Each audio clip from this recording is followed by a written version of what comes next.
Salut les cybercurieux et bienvenue dans la Minute Cyber, votre rendez-vous éclair sur l'actualité brûlante de la sécurité numérique. Je suis Jérémy, votre hôte, et je suis ravi de vous retrouver pour ce bulletin horaire. Accrochez-vous, car l'univers de la cybersécurité ne dort jamais. Aujourd'hui, on fait le point sur une dizaine d'actualités qui ont marqué le paysage numérique. Prêt? C'est parti!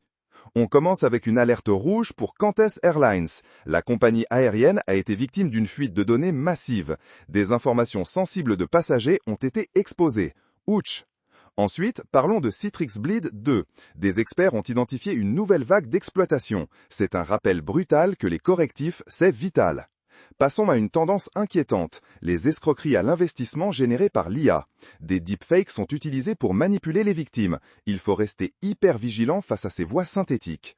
Sur une note plus réglementaire, l'UE a fait un grand pas avec le Cyber Resilience Act. Cette loi vise à renforcer la sécurité des produits numériques, un bouclier pour nos appareils en quelque sorte. Attention aux failles, Fortinet a publié des alertes pour des vulnérabilités critiques dans son FortiWeb. Si vous utilisez ce pare-feu applicatif web, foncez mettre à jour. Une bonne nouvelle inattendue, l'IA de Google a découvert une vulnérabilité dans SQLite, un composant logiciel ultra répandu. Comme quoi, l'IA peut aussi jouer les détectives.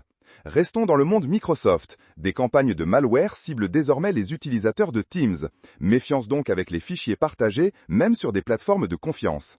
Un sujet géopolitique maintenant. L'industrie des semi-conducteurs de Taïwan est sous le feu des cyberattaques. C'est un secteur stratégique et la pression est immense. Et une autre alerte importante pour les internautes. Une vulnérabilité zero day a été découverte dans Google Chrome. Mettez à jour votre navigateur dès que possible pour éviter les mauvaises surprises. Enfin, le Royaume-Uni a formellement attribué une campagne de malwares au GRU russe. Une nouvelle preuve que les cyberopérations sont une facette clé des conflits modernes. Ça donne à réfléchir. Voilà pour ce Cyber Flash Report Express. C'était dense mais essentiel. Pensez à toujours rester informé et à appliquer les bonnes pratiques de sécurité. Mise à jour, mot de passe robuste et une bonne dose de méfiance. On se retrouve dans 1 heure pour un nouveau point sur l'actu cyber. D'ici là, restez connectés mais en toute sécurité.